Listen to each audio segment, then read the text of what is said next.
So this is where you enter your residential units, details about your residential units. There are different assumptions that you're going to develop and sell.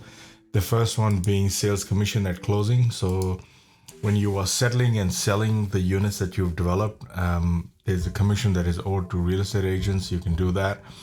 And then you have sales commission as signing. And what that means is that, especially if you're doing a huge apartment complex or a condominium complex, the banks will force you to go and get some pre-sales. And those pre-sales, you hire a project marketing team that goes out and markets your project and gets signed contracts, and based on that you can get funding. So sometimes those project marketers would require that 50% of the total commission that they will be owed, they want the 50% of that handed over to them when they actually get you the signed contract. And that is important because it is good for their cash flow, and you have to make sure that if that is applicable to you, then you have to allocate a percentage, or what percentage of the total commission is owed at the time of signing. And if you select that 50%, then you also have to select when that amount will be owed to them. So you can select this is the month that it'll come in, and June 25th I can go, let's say during that time, this is my pre-sale period. So you can select the time over there, and based on that, the percentage is automatically calculated based on the assumptions that you start entering in the resi units here. And I'll explain you, and we'll go back and forth between dashboard and resi units to show you how they're linked. Then you got sales value calculation method. So MV stands for market value, and NSA stands for net saleable area. And in a lot of places you will see that the going rate is dollar per square meter or dollar per square feet of the net saleable area that's available. Or you could have market value per unit. So if you say, okay, I'm developing 4 townhouses and each townhouse is a 3-bedder, and I know on an average the 3-bedder goes for $750,000 each a pop. So in that scenario, you would use that. But I usually prefer using the net saleable area because that is a more accurate way to do it, especially if I have the drawings and the plans and I know exactly what I'm going to be building and what portion of that area is going to be saleable.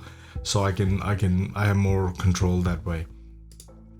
Again, construction cost calculation method, because in the residential units and the commercial units, we can specify the size for each unit, specify how many of those units are going to be. And that's why we have average cost per unit of measurement, that is per meter square or square feet, whatever you have selected here under settings.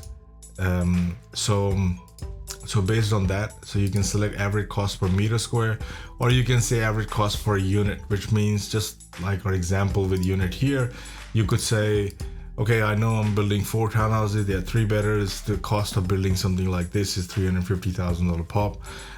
So I'm going to select average cost per unit in that scenario. There is no hard and fast rule. This will not get applicable. Like, you will have an option to change them later on, and you can even change that through the resi unit section.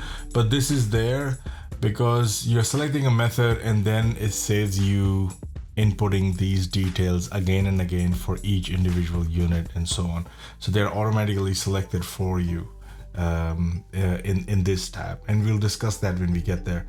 Cash flow forecasting, is it going to be a straight line or an S-curve? S-curve is not required. It is not available for, it is usually not recommended for sale forecasting. It is for construction forecasting, but it is available here if you want to do it. I usually leave it as the straight line method because this is going to, the span of my actual closing of the units is going to be 3 months, and during that time, even if you had S-curve, it won't make a lot of difference. It might just inflate the middle month a lot more. So I'll just leave it at straight line method. And if you had selected S-curve, you can select the steepness of the S-curve.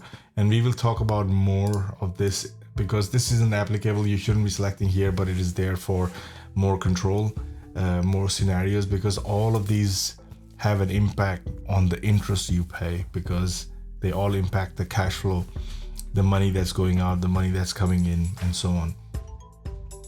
So and that's pretty much it for the Resi units and develop and sell section.